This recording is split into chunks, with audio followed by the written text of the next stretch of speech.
नमस्कार, स्वागत है आपका हमारे YouTube चैनल में। आज हम भाषा, बोली और लिपि के बारे में बात करेंगे। सबसे पहले आपसे निवेदन है कि आप हमारे चैनल को लाइक तथा सब्सक्राइब ज़रूर करें। भाषा सार्थक ध्वनियों का वह समूह है जिसके द्वारा हम अपने विचार दूसरों के सामने प्रकट कर सकते हैं और उनके विचारों को जान सकते हैं। भाषा के दो रूप हैं, मौखिक भाषा जिसे हम उच्चारित भाषा भी कहते हैं और लिखित भाषा। मौखिक भाषा जब हम बातचीत के द्वारा अपने विचार प्रकट करते हैं तो वह क्या कहलाती है? मौखिक भाषा कहलाती है। यह मौखिक भाषा परिवर्तनशील है। इसमें केवल ध्वनियों का ही प्रयोग होता है, अर्थात बोलकर विचारों को प्रकट करना मौखिक भाषा कहलाता है। लिखित भाषा जब हम लेखनी द्वारा अपने विचार प्रकट करते हैं तो वह लिखित भाषा कहलाती है। यह लिखित भाषा अपरिवर्तनशील है। इसमें प्रयोग किए गए ध्वनि चिन्ह ही वर्ण समूह कहलाते हैं। इस लिखित भाषा के कारण ही हमारा साहित्य सुरक्षित है, अर्थात हमारे साहित्य लिखित भाषा में लिखे होने के कारण आज भी पढ़े जा सकते हैं। इस कारण लिखित भाषा का महत्व सर्वाधिक है। भाषा के अंग, भाषा के कितने अंग होते हैं? 5। भाषा के 5 अंग होते हैं, ध्वनि, वर्ण, शब्द, वाक्य और लिपि। ध्वनि क्या है? हमारे मुख से निकलने वाली प्रत्येक स्वतंत्र आवाज ध्वनि कहलाती है।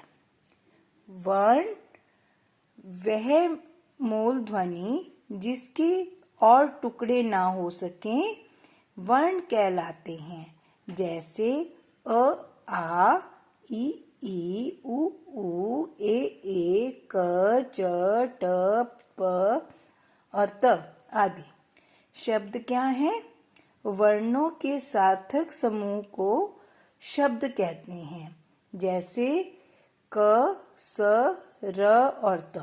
ये अलग अलग वर्ण हैं। इनको अगर हम सामूहिक रूप से लें तो क्या बन जाता है? कसरत। तो ये क्या बन गया? एक शब्द। आगे है वाक्य। वाक्य क्या है? शब्द समूह का सार्थक विन्यास जिसके अर्थ एवं भाव की पूर्ण अभिव्यक्ति होती है। जिससे क्या होता है?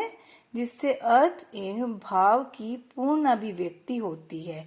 क्या कहलाता है? वाक्य कहलाता है। जैसे राधा बाजार से सामान लाई, तो इसमें राधा, बाजार, सामान, लाई ये सब अलग अलग शब्द हैं।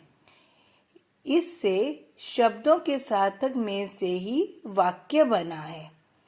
लिपि, आगे हम बात करेंगे लिपि की। लिपि क्या है? मौखिक विचारों को प्रकट करने हेतु निश्चित किए गए चिन्ह लिपि कहलाते हैं। हिंदी भाषा की लिपि कौन सी है? देवनागरी। और इसके अलावा अलग अलग भाषाओं की लिपियां अलग अलग होती हैं, जैसे पंजाबी भाषा की लिपि गुरमुखी है तथा अंग्रेजी भाषा की लिपि रोमन है। इसी तरह अन्य भाषाओं की अलग अलग लिपियां होती हैं।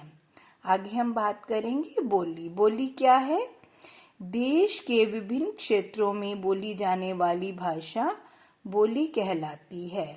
किसी भी क्षेत्रीय बोली के लिखित रूप में रचे गए साहित्य को वहाँ की भाषा की संज्ञा भी दी जा सकती है। आगे हम जानेंगे हिंदी भाषा की क्या विशेषताएं हैं। भारतीय साहित्य के अनुच्छेद 343 के अनुसार हिंदी भारत की राजभाषा है। 14 सितंबर 1949 ईस्वी को हिंदी को राजभाषा का दर्जा प्राप्त हुआ। हिंदी बोलने वाला पहला भाषा परिवार भारोपीय था, अर्थात भारत प्लस यूरोपीय। सबसे प्राचीन भाषा कौन सी थी? पाली। उसके बाद आई प्राकृत, फिर अपभ्रंश, फिर हिंदी। विश्व की 10 प्रमुख भाषाओं में हिंदी को तीसरा स्थान प्राप्त है। हिंदी भाषा को सीखना अन्य भाषाओं की अपेक्षा सरल है। हिंदी की गणना विश्व की श्रेष्ठ भाषाओं में से की गई है। आशा है आपको हमारा वीडियो पसंद आया होगा। हमारे वीडियो को देखें, लाइक करें और सब्सक्राइब करना ना भूलें। धन्यवाद।